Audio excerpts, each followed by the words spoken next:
Bon, bonjour à tous et à toutes, en tout cas à ceux qui sont à distance. Merci aux organisateurs de m'avoir invité. Avant de commencer, je tiens à souligner que la communication d'aujourd'hui présente surtout de premières hypothèses, d'une réflexion en cours et me fournit surtout l'occasion d'ouvrir des questions plus que d'y apporter des réponses.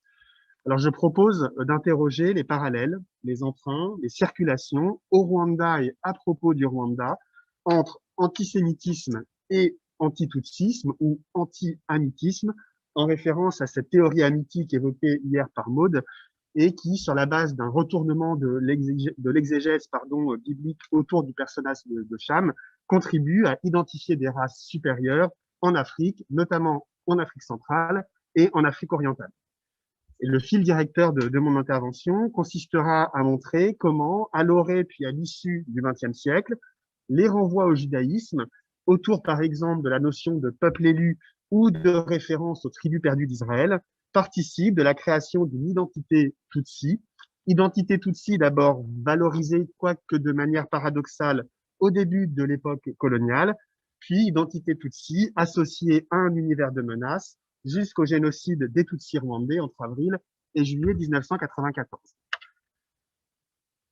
J'emprunte le titre de mon intervention en Kinyarwanda, Batutsi Bwoko Bwimana, à cette une de novembre 1991 du journal Kangura, qui est le principal titre de presse extrémiste des années 90, et journal Kangura, qui fut l'un des principaux organes de diffusion des discours anti-Tutsi au Rwanda avant le génocide, en tout cas jusqu'à la création de la radio-télévision libre des Mille Collines en juillet 1993.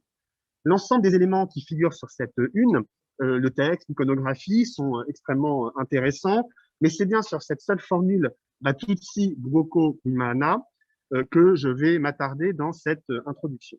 Alors le terme Imana a vu son sens profondément évoluer tout au long du XXe siècle.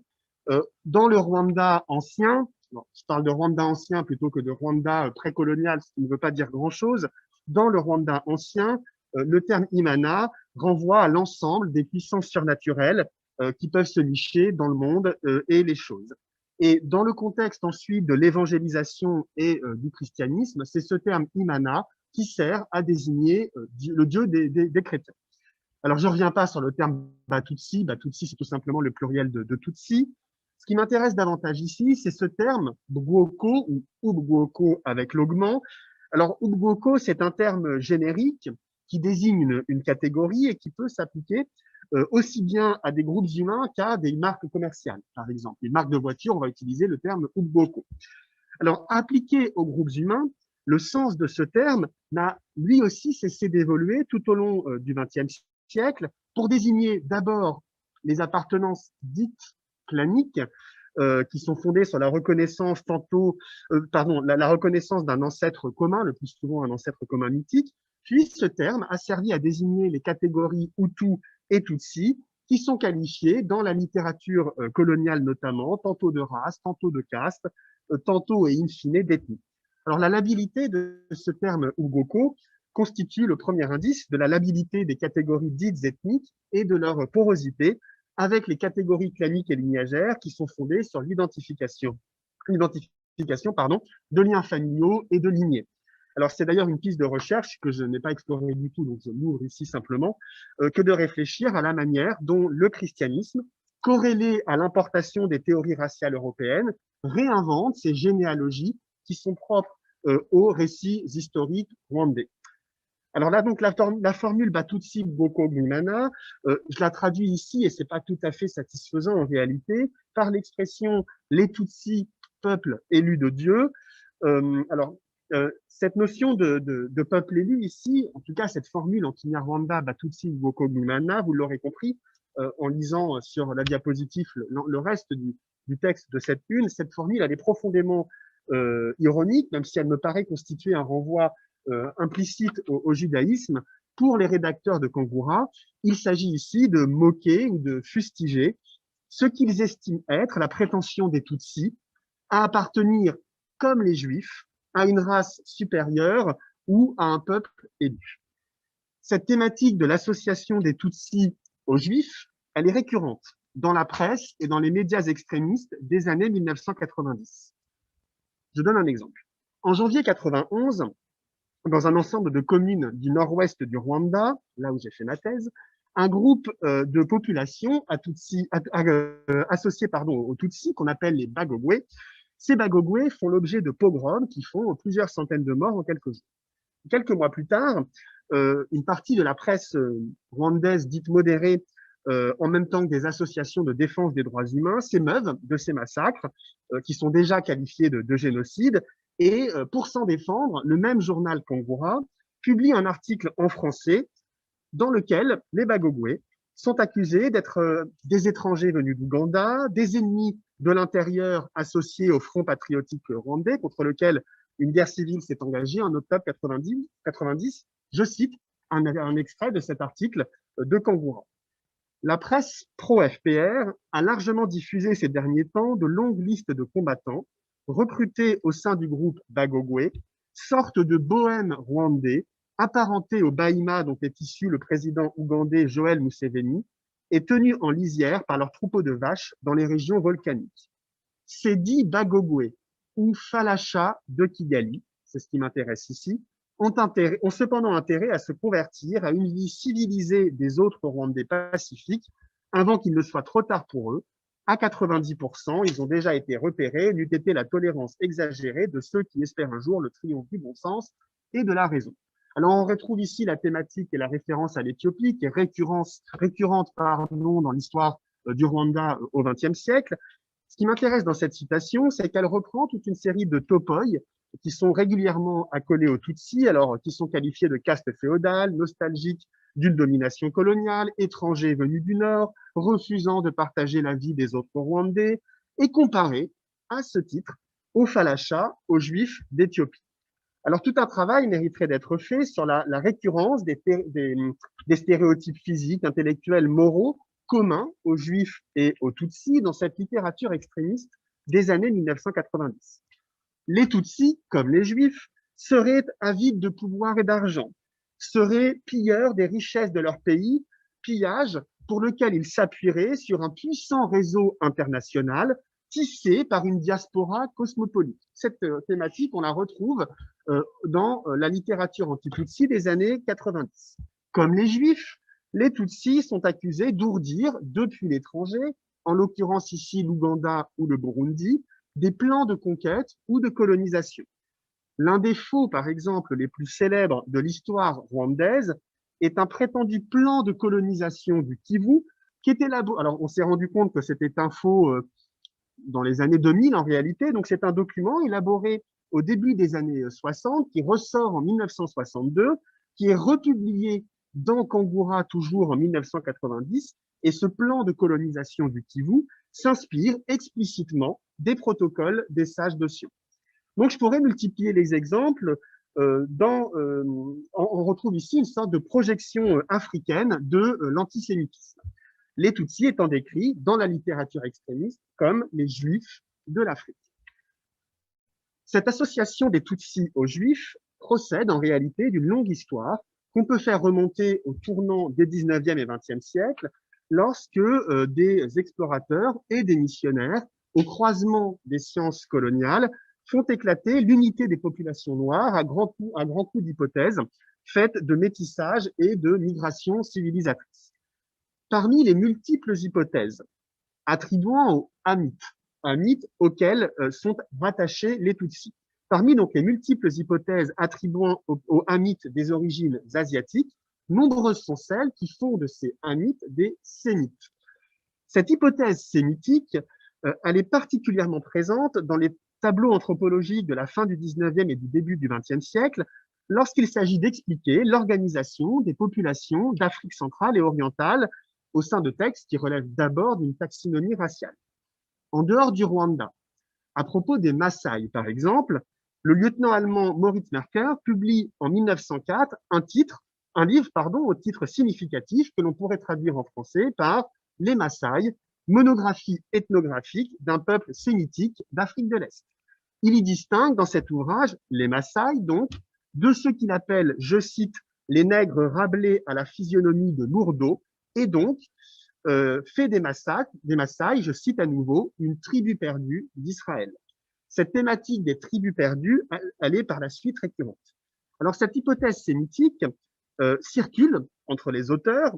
Les modalités de ces circulations, d'ailleurs, sont encore très largement à écrire. Dans le cas des Tutsis du Rwanda et du Burundi, un auteur particulièrement important est le père Van der Burg, qui est un missionnaire, qui publie en 1903 le premier dictionnaire français Kirundi. L'introduction, comme les notices de ce dictionnaire, sont pour lui l'occasion d'évoquer toute une série de théories sur la société et les populations du Rwanda et du Burundi. Et il distingue, je cite, les Chamites supérieurs des autres Noirs. Les premiers, ces Chamites supérieurs, sont à ses yeux des, je cite à nouveau, peuples métis, issus de rencontres anciennes entre Chamites et Sémites, ces derniers Sémites étant qualifiés, je cite toujours, de peuple élu qui s'encanaille souvent. Alors on retrouve là une formule qui, à l'instar de Gobineau, pointe les dangers du métissage et fait écho à un autre topos antisémite. Alors ce père Van der Burg, il se distingue ici d'autres auteurs de son époque, puisqu'il continue à défendre une origine chamitique de tous les Noirs. Il n'oppose donc pas, entre guillemets, nègre et hamite, comme on le voit dans d'autres textes de la même époque. Mais il oppose chamite et ce qu'il appelle les chamito-sémites. Je le cite à nouveau. Ne voit-on pas des crânes caucasiques, des profils admirablement grecs, à côté de figures sémites et même juives, très prononcées, et enfin de vraie beauté à figures rouges dorées au milieu du Rwanda et de l'Urundi. Je fais un bond chronologique pour le moins. Après le génocide de 1994, cette association des Tutsis aux Juifs bénéficie d'un nouvel écho. Pour les uns, il s'agit de souligner la parenté de destin des deux populations ayant subi l'une et l'autre un programme d'extermination.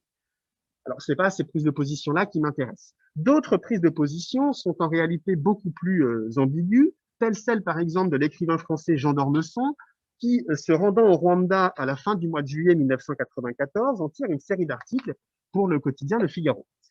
Il y reprend, sans nuance, et avec une exotisation du massacre qui suscite parfois le malaise, la thèse des origines séparées des Hutus et des Tutsis. Alors, son discours flirte avec les théories raciales de la période coloniale, et si Jean d'Ormesson ne reprend pas explicitement l'hypothèse sémitique, il transpose la situation rwandaise à une situation israélo-palestinienne avec laquelle elle n'a pourtant rien à voir, strictement rien à voir. Je le cite. Les Tutsis seraient grands, élégants, rapides, organisés. Les Hutus seraient petits et bien moins physiquement. Il n'est pas impossible que les Tutsis aient des origines nilotiques. Ils rappellent à certains égards le type égyptien. On a pu dire que les Tutsis jouaient le rôle des Israéliens et les Hutus celui des Palestiniens. Ce lien opéré entre les Tutsis et les Israéliens d'un côté, les Hutus et les Palestiniens de l'autre, se retrouve dans l'antitutsisme congolais, au Zaïre, devenu République démocratique du Congo. Zaïre qui est, dans la seconde moitié des années 90, un des principaux laboratoires des discours anti-Tutsis, pour toute une série de raisons que je n'ai pas le temps d'évoquer tout de suite. Le soutien diplomatique et économique supposé d'Israël au nouveau Rwanda, issu du pouvoir FPR après 1994, alimente des discours qui articulent négationnisme, antitutsisme et antisémitisme. Dans un article, par exemple, publié en juin 2000 dans un organe de presse de Kinshasa, Demain Congo, un certain Donatien Banota, que je vais citer ici un peu longuement, puisque dans l'extrait que je vais citer, on repère toute une série de topoi que j'ai déjà évoqué plus haut, le cosmopolitisme, les plans de domination, et viennent s'y rajouter toute une série d'éléments à fort relent révisionniste à propos de l'extermination des Tutsis. Je le cite. Pour comprendre le rôle des Tutsis dans le plan d'assujettissement et de neutralisation du Congo et de l'Afrique, il faut faire un parallèle entre la situation en Afrique et celle du Proche et Moyen-Orient, entièrement maîtrisée par l'Occident grâce à Israël, pays singulier avec un peuple tout aussi singulier, les Juifs. Les Juifs ont cette particularité d'être les ressortissants d'à peu près tous les pays en Occident et en Orient. Ils ont en plus le privilège de la double allégeance, à la fois envers leur pays et par le biais d'organisations juives envers Israël. Si ce privilège confère déjà aux Juifs une place à part parmi les peuples, c'est l'Holocauste qui les singularise et leur accorde une sorte d'amnistie par avance. L'Holocauste a pour effet non seulement de culpabiliser tous les autres peuples, mais aussi et surtout de leur donner un réflexe de protection et de complaisance vis-à-vis des Juifs, peuple élu de Dieu, d'après la Bible, constituant un vrai capital que les capitalistes américains se sont empressés d'exploiter. Créer un Israël et ses Juifs en Afrique devenait un objectif prioritaire et un préalable pour le contrôle de l'Afrique. Les Tutsis, présentant quelques similitudes avec les Juifs, le même esprit de caste fermé, la même volonté d'organisation, de discipline et de solidarité, ont été sélectionnés avec le Rwanda, correspondant d'Israël. Tout comme les Juifs sémites, les Tutsis sont en conflit permanent avec tous leurs voisins et, bien que noirs, s'identifient curieusement aux Blancs qui les y encouragent.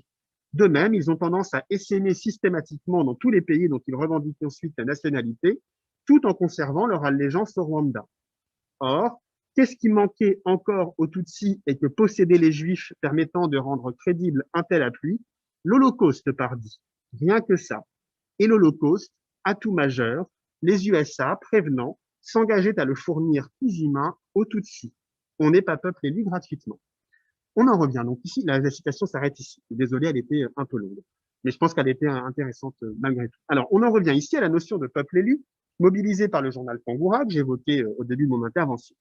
Tandis qu'à l'époque coloniale, l'association des Tutsis hamites aux Juifs sémites avait servi de justification à l'identification d'une prétendue race supérieure susceptible d'avoir élaboré des royaumes puissants, puis de servir de relais aux États coloniaux, dans les années 90 et après le génocide, cette même association est le prétexte à l'évocation d'une arrogance tutsi et d'une prétention d'un programme de conquête de l'ensemble de l'Afrique centrale.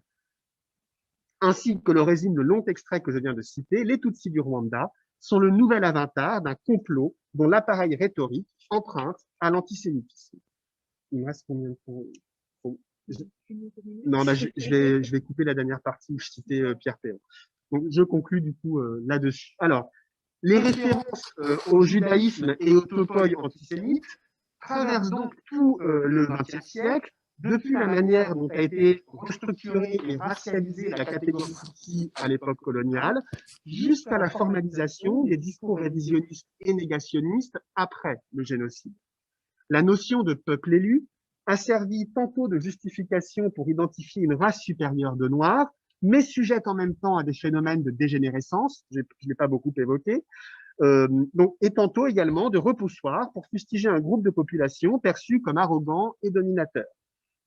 Il est à noter néanmoins, pour finir, que cette référence au peuple élu et aux tribus perdues d'Israël a fait également l'objet, à la fin des années 90, de réappropriation par certaines associations de Tutsis rwandais et burundais en diaspora, en Belgique notamment, au sein par exemple du groupe bruxellois rassemblé sous le nom de Avila, qui revendique l'appartenance des Tutsis aux tribus perdues d'Israël et qui rêve à ce titre d'une reconnaissance israélienne selon le modèle des Falachas d'Éthiopie, c'est en tout cas ce que disent leurs textes.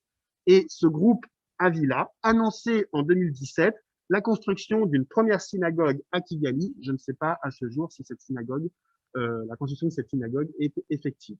Je vous remercie.